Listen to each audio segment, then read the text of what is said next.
नमस्कार, स्वागत है आप सबका हमारे खास कार्यक्रम देश देशांतर में। मैं हूं कवीन सचान और आज बात करेंगे हम बिजली क्षेत्र में बड़े सुधार की ओर एक नए कदम की, जिसके लिए एक मसौदा केंद्र सरकार ने जारी किया है, जिसमें जनता से राय मांगी गई है और इसके बाद इसे संसद में रखा जाएगा और अगर संसद इसे पास करेगी तो ये एक नए कानून की शक्ल में सामने आएगा। इन सुधारों की दिशा में कुछ अहम बातें इस मसौदे में शामिल की गई हैं, जिसमें कहा गया है कि जो बिजली सेक्टर में गरीब तबका है उसको सब्सिडी का लाभ डीबीटी के जरिए दिया जाए। इसके अलावा डिस्कॉम की वैधता, कॉस्ट रिफ्लेक्टिव टैरिफ और अनुबंध संबंधी एक प्राधिकरण की स्थापना की बात शामिल की गई है। साथ ही एपीटीएल को मजबूत बनाने की बात कही गई है और जुर्माने के लिए विद्युत अधिनियम की धारा को ज्यादा कड़ा संशोधित करने का भी इसमें प्रावधान शामिल किया गया है।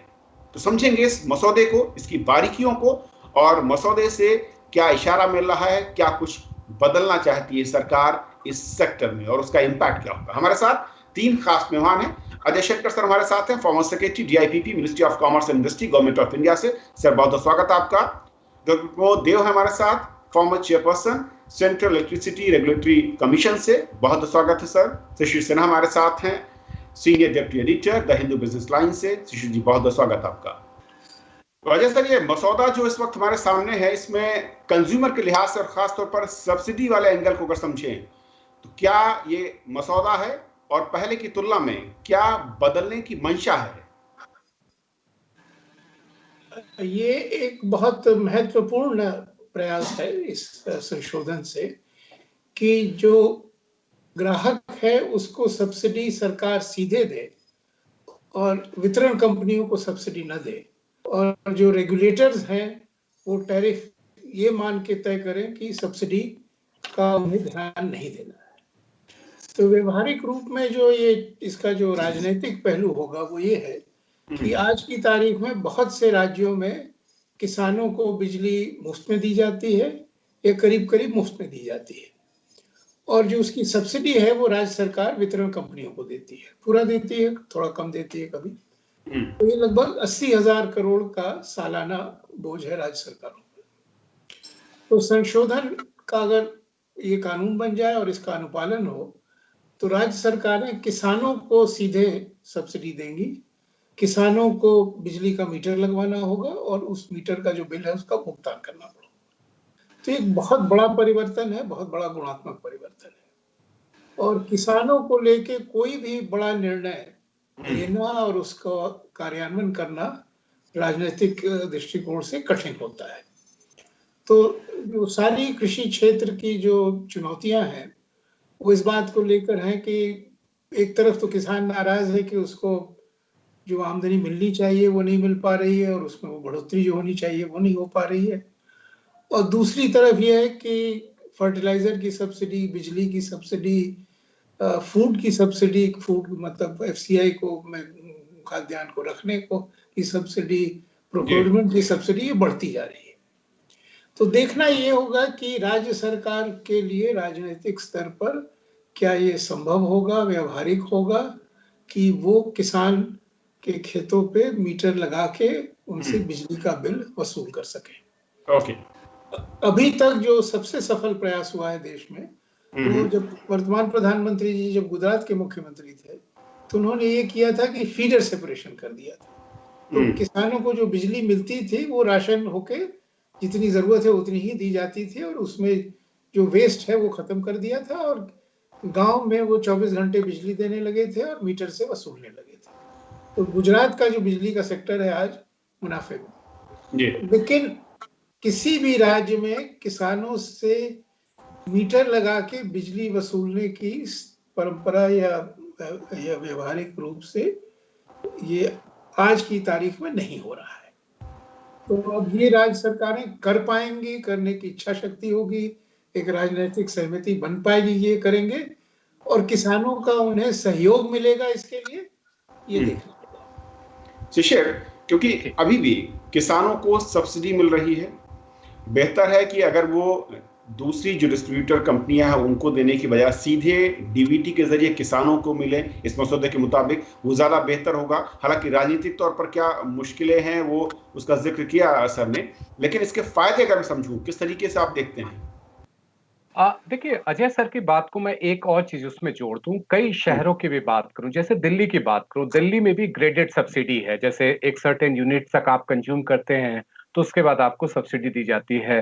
तो ये मामला सिर्फ गांव तक अब सीमित नहीं रहा है, शहरों में भी आ गया है। अब डायरेक्ट बेनिफिट ट्रांसफर निश्चित तौर पर फायदेमंद होता है, क्योंकि इसका सीधा सीधा फायदा जो है वो किसानों को या जो भी संबंधित उपभोक्ता है उसको मिल पाता है। लेकिन परेशानी यहाँ पर ये होती है कि जो भी उपभोक्ता है उसको शुरुआती तौर पर पूरे पैसे अपनी जेब से चुकाने होते हैं। तो कोई भी उपभोक्ता इसके लिए बहुत जिसको कहते हैं ना कि तैयार नहीं हो पाता है।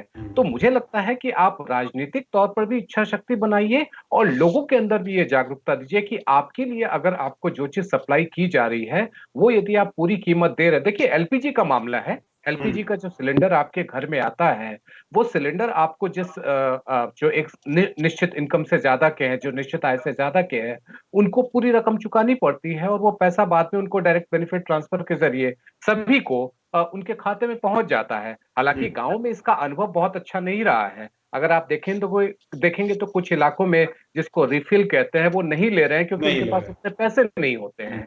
तो ये एक परेशानी आएगी। लेकिन मुझे लगता है कि इसके फायदे को देखते हुए, क्योंकि ताकि जिसे हम कहें कि उपभोक्ता को पूरा का पूरा फायदा मिले, उसके लिए डायरेक्ट बेनिफिट ट्रांसफर बहुत जरूरी होगा। देव सर, जो मसौदा कहता है कि जिस तरीके से हम अभी प्राइसिंग कर रहे हैं वो सब्सिडी को उसमें अकोमोडेट करते हुए करते हैं, उसको हटाया जाए, प्राइसिंग अलग हो मार्केट के लिहाज से और सब्सिडी डीबीटी के जरिए। अब महाराष्ट्र में गुजरात जैसे ही एग्रीकल्चर फीडर का सेपरेशन हो गया है, क्योंकि सबसे बड़ी समस्या यही रही है कि जो एग्रीकल्चर को बिजली दी जाती है कई जगह पे मीटर नहीं है। मीटर लगाने की कोशिश भी सफल नहीं हुई थी। इसीलिए उसके लिए एक ही सोल्यूशन था जो गुजरात ने किया, उसके साथ में महाराष्ट्र में भी किया गया।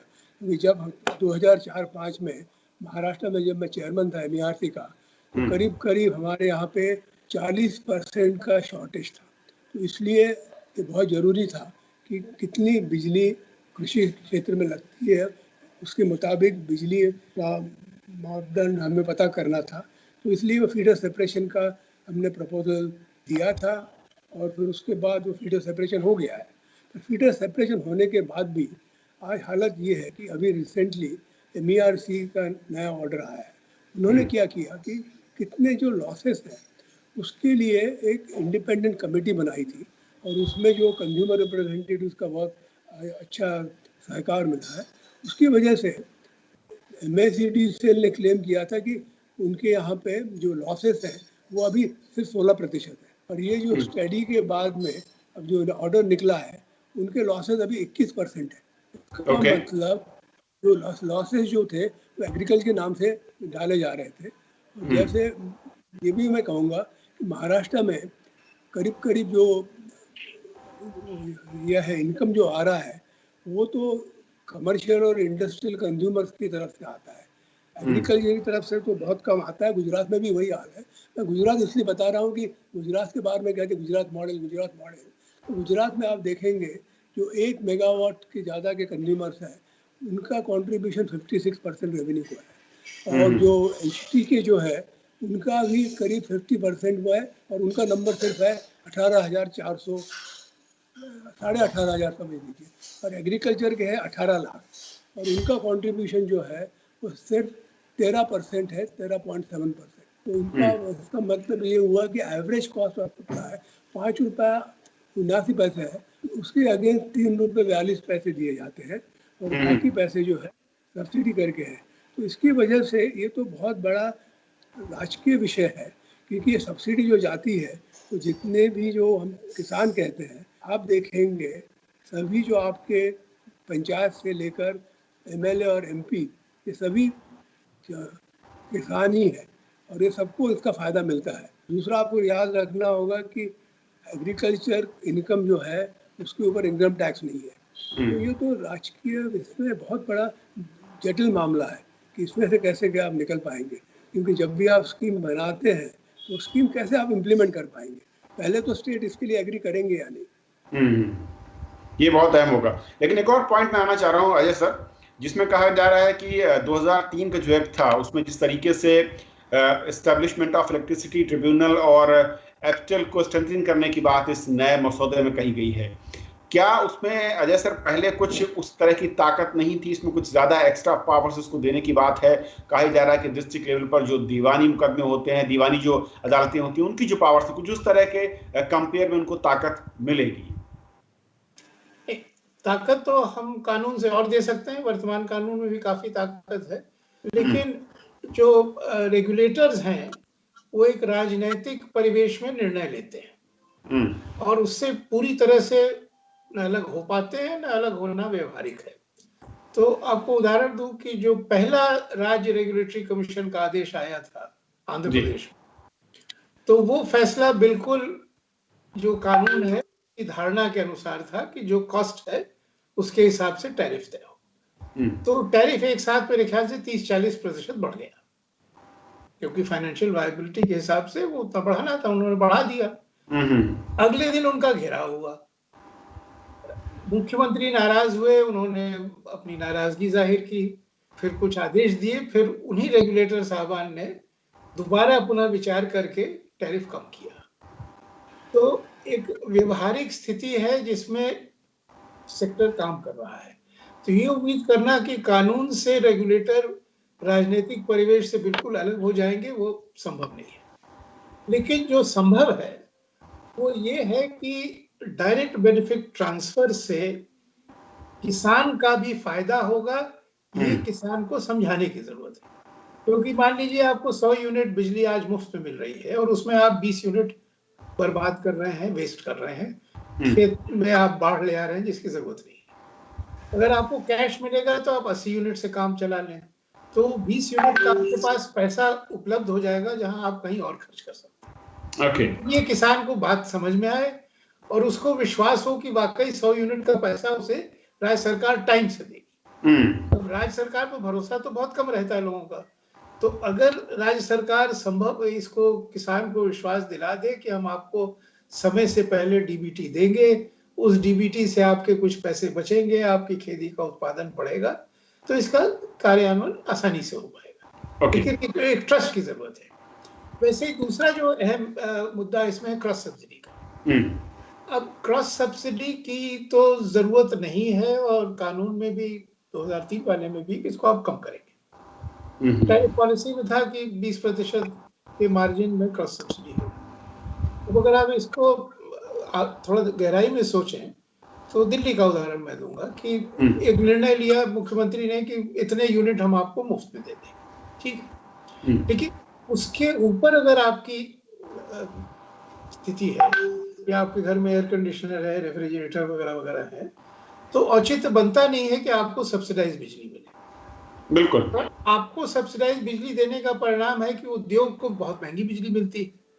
उद्योग हैं वो रोजगार का सृजन करते हैं, उनकी प्रतिस्पर्धा विश्वीय बाजार में है, तो हमारी जो इंडस्ट्रियल कैपेसिटी है उसकी कॉम्पिटिटिवनेस दिन पर दिन कम होती जा रही है, जो कि हमें दिखाई दे रहा है कि इंपोर्ट्स बढ़ रहे हैं, मैन्युफैक्चरिंग नहीं हो रही देश में, और महंगी बिजली एक बहुत बड़ा कारण है उसका।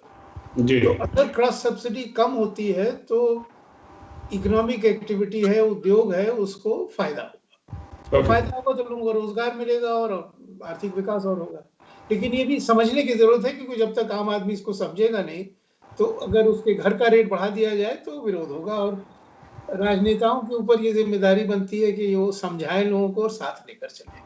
ये आसान नहीं होता है, लेकिन अगर कायदे से समझाया जाए तो मेरा मानना है कि क्रॉस सब्सिडी को भी कम करने के लिए आम सहमति बन सकती है, खासकर अगर जो गरीब आदमी है जिसकी 100 यूनिट या 200 यूनिट से कम की खपत है, उसको मुफ्त में या बहुत कम दर पर बिजली दी जाए। शिशिर, जो सर कह रहे हैं बहुत अहम ये भी है कि वाकई डीबीटी ठीक है, लेकिन क्रॉस सब्सिडी जो जिसका मैं कहूँ एक तरीके से भार उद्योग जगत उठाता है और उसका सीधा कहीं न कहीं असर प्रोडक्ट की मैं कहूँ कि प्राइसिंग पर, रोजगार पर, इन सब पर पड़ता है, उस पर भी फोकस करना होगा। और मसौदा कुछ कहता है इसको लेकर? देखिए, मसौदे में इस पे तो बहुत ज्यादा स्पष्टीकरण नहीं है, लेकिन मैं उदाहरण रेलवे का देना चाहूंगा। जिस तरह से रेलवे में क्रॉस सब्सिडी होता है, और हमने देखा कि वर्षों से जो क्रॉस सब्सिडी रेलवे में चलता रहा, नतीजा ये हुआ कि उनको जो ज्यादा कमाई होती थी माल ढुलाई से, वो सड़क पे चला गया या दूसरे रास्तों पे चला गया। और आखिरकार उनको बहुत नए नए तरीके अपनाने पड़े, जिससे कि यात्री किराए से कुछ हद तक घाटे की भरपाई हो पाए। तो देखिए, क्रॉस सब्सिडी एक तय सीमा तक या बिल्कुल ही सीमित अर्थों में तो ठीक है, लेकिन जब उसको व्यापक पैमाने पे आप लाने लगते हैं, तो उसका नुकसान ये होता है कि पूरा का पूरा जो आपका बही खाता है वो बिगड़ जाता है। मुझे लगता है कि यहाँ पर एक स्पष्टीकरण देना जरूरी है कि जो कुछ भी लागत है वो दे, और जिसको जो फायदा देना है, जिसको मान लीजिए सब्सिडी के तौर पर, चाहे वो डायरेक्ट बेनिफिट ट्रांसफर के तौर पे देना हो, वो उनको दिया जाए। हमने कई क्षेत्रों में ये प्रयोग होते हुए देख लिया है। मनरेगा की आप बात कर ले, या फिर आप स्कॉलरशिप की बात कर ले, ऐसे सभी जगहों पर वो उदाहरण कामयाब हो चुका है। बिजली के क्षेत्र में जरूरी है, लेकिन मैं बिल्कुल अजय सर की बातों से सहमत हूं कि राजनीतिक तौर पर इस पे सहमति बनाना बहुत बहुत बहुत मुश्किल है, क्योंकि चुनाव का ये एक अहम मुद्दा होता है। मुफ्त बिजली, मुफ्त पानी और ये सारे मुद्दे होते हैं, तो कैसे पीछे आ जाएंगे। देव सर, कितना अहम कदम हो सकता है क्रॉस सब्सिडी पर अंकुश, और सीधे तौर पर सब्सिडी, इसके कई सारे फायदे हमने देखे अब तक, जैसे शिशु जी कह रहे हैं और सर ने बताया नहीं। उसमें सबसे बड़ी जो दिक्कत है, एक तो जो फीडर सेपरेशन किया गया है एग्रीकल्चर का, तो इसलिए किया है कि जैसे महाराष्ट्र में 42 लाख पंप सेट्स हैं, ये पूरे 42 लाख पंप सेट यदि आप 8 घंटे दिन में चलाने के लिए अलाउ करेंगे, तो 23,000 मेगावाट की जो आज महाराष्ट्र की कैपेसिटी है वो उसको संभाल नहीं सकती। जब हम कहते हैं कि आज हमारे पास में 360 गीगावाट की कैपेसिटी है, हम सरप्लस है, और जब पूरे एग्रीकल्चर पंप सेट एक ही साथ चलने लगेंगे तो ये कैपेसिटी सफिशिएंट नहीं होगी। इसीलिए जो फीडर सेपरेशन किया है वो बाय रोस्टरिंग करके ही बिजली वहाँ दी जाती है। और दूसरा सबसे बड़ा ये है कि यहाँ पे आज 7,000 करोड़ महाराष्ट्र गवर्नमेंट डायरेक्टली पैसे जो है MSEDCL को देती है, और उसके बाद भी जो आज टैरिफ है उसका, वो जो एवरेज कॉस्ट ऑफ सप्लाई से आधा है। तो इसका मतलब ये हुआ कि सेंट्रल गवर्नमेंट यदि इतने पैसे स्टेट गवर्नमेंट को देगी तभी स्टेट गवर्नमेंट इसके लिए तैयार रहेगी, नहीं तो उनका तो कहेगा हम पैसे कहाँ से लाएंगे। दूसरा, महाराष्ट्र में एक बहुत इंटरेस्टिंग बात हुई कि आप जब कह रहे हैं कि मेड इन इंडिया, तो उसके लिए फर्क ये आता है कि महाराष्ट्र की सब जो इंडस्ट्री है वो वेस्टर्न रीजन में ही है, तो इसलिए हमेशा डिमांड रही है कि विदर्भ और मराठवाड़ा में इंडस्ट्री के लिए अलग दर दिए जाए। तो ये तो हो नहीं सकता था क्योंकि एक ही डिस्ट्रीब्यूशन कंपनी है। तो इसलिए महाराष्ट्र ने क्या किया कि जो इलेक्ट्रिसिटी ड्यूटी है, ये तो स्टेट एक्ट है, इलेक्ट्रिसिटी ड्यूटी जो है वो उन्होंने डिफरेंशियल कर दी। तो महाराष्ट्र में विदर्भ और मराठवाड़ा के लिए इलेक्ट्रिसिटी ड्यूटी कम रखी और इसकी इलेक्ट्रिसिटी ड्यूटी बढ़ा दी। तो इसका मतलब ये हुआ कि आप इलेक्ट्रिसिटी एक्ट में यदि सुधार करने जा रहे हैं तो इलेक्ट्रिसिटी ड्यूटी का भी आपको सोचना पड़ेगा, और इसके लिए कर्नाटका और आंध्र प्रदेश के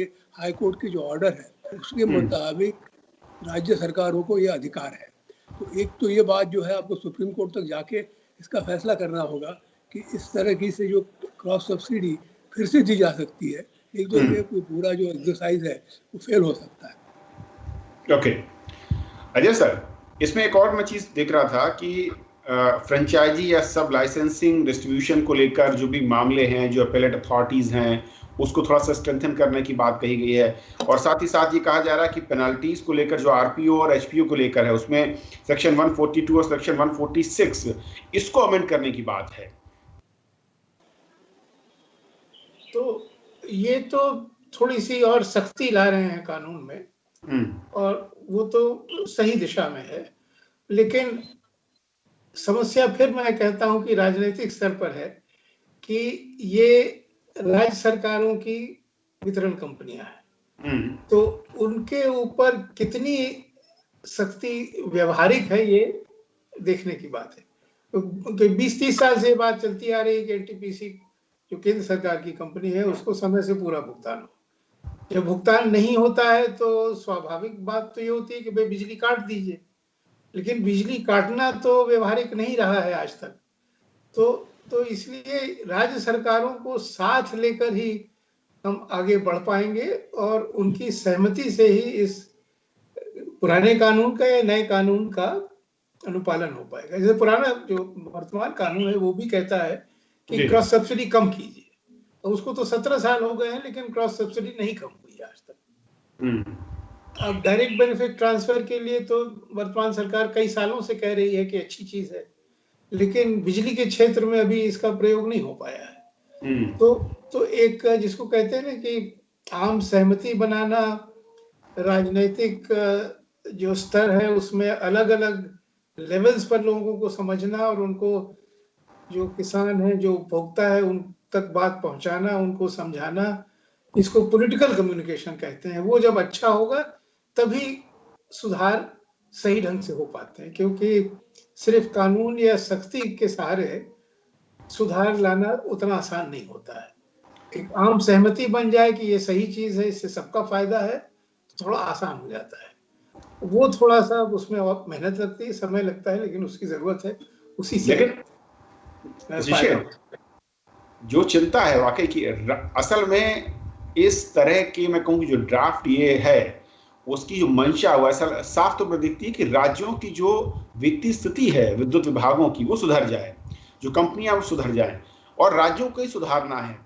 तो जैसा कि कहा अजय सर ने कि बहुत अहम है कि राज्य तैयार इसके लिए कितना होंगे ये भी डिपेंड करेगा, और अगर तैयार नहीं होते तो फिर वजह क्या है। सिर्फ राजनीतिक तौर पर वजह अगर देखें वही है और उसके चलते एक पूरा का पूरा सिस्टम इलेक्ट्रिसिटी डिपार्टमेंट का या उस सेक्टर का वो बदहाल बना रहे। कविंद्र भाई, इसमें दो बातें हैं। पहली चीज तो हमको ये समझना है कि बिजली जो है वो चूंकि एक समवर्ती सूची में आता है और जो डिस्ट्रीब्यूशन का मामला है वो राज्य सरकारों के अधीन आता है। आप देखें कि 2015-16 में जब उदय स्कीम लाई गई थी उस समय घाटा जो लगभग 51 या 52 हजार करोड़ रुपए थी। बाद के 2 सालों में वो घाटा घटा, लेकिन 2018-19 में वो घाटा फिर बढ़कर के 29 हजार करोड़ रुपए पहुंच गया।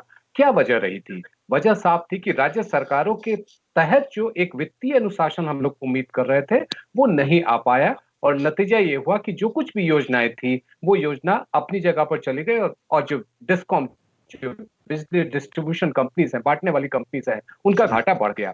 तो सवाल सिर्फ इतना ही नहीं है कि आप एक योजना बना देते हैं, सवाल सिर्फ इतना नहीं है कि केंद्र सरकार एक मदद कर देती। इस बार के बजट में भी इस बात का जिक्र किया गया है कि जो डिस्ट्रीब्यूशन कंपनीज हैं उनकी स्थिति बेहतर करने के लिए कुछ कदम उठाए जाएंगे। तो सवाल ये कि केंद्र अगर योजना बना देती है उसको अमल तो राज्यों को करना है, और राज्य सरकारें अगर अपने तरीके से उस पर अमल करती हैं, राज्य सरकारें उसमें जिसको कहें कि आर्थिक विवेक जिसको कहते हैं उसका बहुत सारा इस्तेमाल ना करके राजनीतिक जो एक मजबूरी कह लीजिए वो ज्यादा उसके ऊपर हावी हो जाता है, तो आप योजना चाहे जितनी बना लीजिए, बिल में जितने सारे सुधार कर लीजिए, कानून में जितने बदलाव कर लीजिए, जमीनी स्तर पर हकीकत नहीं बदलने वाली।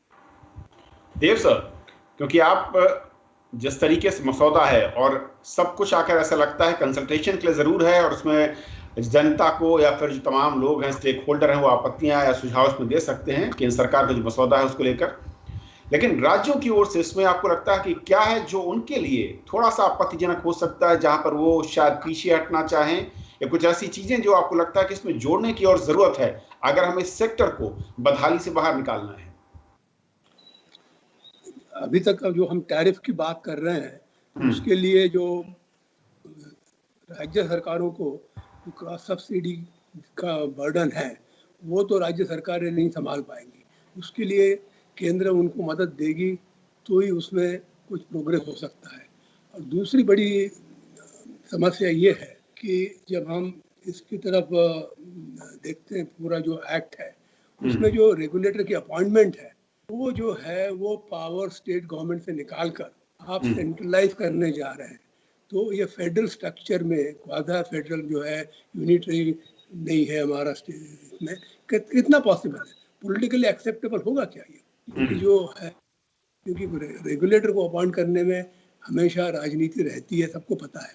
तो सेंटर करने से ये इसके लिए कितने मुख्यमंत्री इसके लिए मान जाएंगे, एक बहुत बड़ा सवाल है। ओके अजय सर, एक आखिरी क्लोजिंग कमेंट मैं चाहूंगा कि जो रेगुलेटर या फिर जिसमें मेंबर्स की बात हो रही है उसका कैसे चयन होगा, उसकी योग्यताएं बदली जा रही हैं। और जैसा कि देव साहब कह रहे हैं कि सेंट्रल अगर वो पावर राज्यों से लेता है तो ये राज्यों को बहुत मुश्किल है कि उन्हें हजम हो या उसके लिए तैयार हो पाए। मैं तो फिर जो पहले बात कही थी उस ओर जाऊंगा कि किसी को भी आप रेगुलेटर नियुक्त कर दें, वो एक राजनीतिक सामाजिक परिवेश में कार्य करेगा। तो जब तक आम राय नहीं बनती है कि क्रॉस सब्सिडी को कम करना है, डायरेक्ट बेनिफिट ट्रांसफर से किसान को भी फायदा होगा, तो जब तक इस पे सहमति नहीं होती है तो इस पे प्रगति नहीं हो पाएगी। तो चुनौती ये है कि कम्युनिकेशन सही ढंग से हो, एक आम सहमति बने कि इससे सबका फायदा है, क्योंकि किसान को अगर डायरेक्ट बेनिफिट ट्रांसफर मिलेगा और समय से मिलेगा, एडवांस में मिलेगा, तो कुछ पैसे उससे बचा सकता है। पानी की खपत कम हो सकती है जो देश के हित में है, बिजली की खपत कम होगी उससे वो देश के हित में है। तो फायदे बहुत है, लेकिन जब तक आम आदमी उस फायदे को समझेगा नहीं और उसका राजनीतिक समर्थन नहीं होगा तो प्रगति थोड़ी मुश्किल होगी। जैसे इसमें दूसरा वो है फ्रेंचाइजी का, तो फ्रेंचाइजी का भी बहुत महत्व है, क्योंकि अगर एक राज्य है जिसमें कि प्रशासनिक तंत्र कमजोर है, परंपराएं गलत हैं, परिवेश ठीक नहीं है, तो आप निजी क्षेत्र के व्यक्ति को ले आके फ्रेंचाइजी बना के आप एफिशिएंसी ला सकते हैं। दिल्ली तो बहुत अच्छा उदाहरण है कि 3-4 हजार करोड़ सालाना घाटा होता था और आज इतना मुनाफा है, इतनी अच्छी स्थिति है कि 200 यूनिट मुफ्त की बिजली दी जा रही है आज की तारीख में। तो वो सुधार आ सकता है गुड गवर्नेंस से। फ्रेंचाइजी एक रास्ता है, लेकिन उसके लिए भी एक आम सहमति जब तक नहीं बनेगी तब तक निजी क्षेत्र को जिम्मेदारी बिजली के वितरण में देना मुश्किल होगा, क्योंकि बड़ा राजनीतिक फैसला है। जी शिशिर, एक आखिरी सुझाव मैं आपका चाहूंगा, क्योंकि बहुत कठिन डगर लग रही है लेकिन जरूरी भी है अगर सेहत सुधारनी है तो।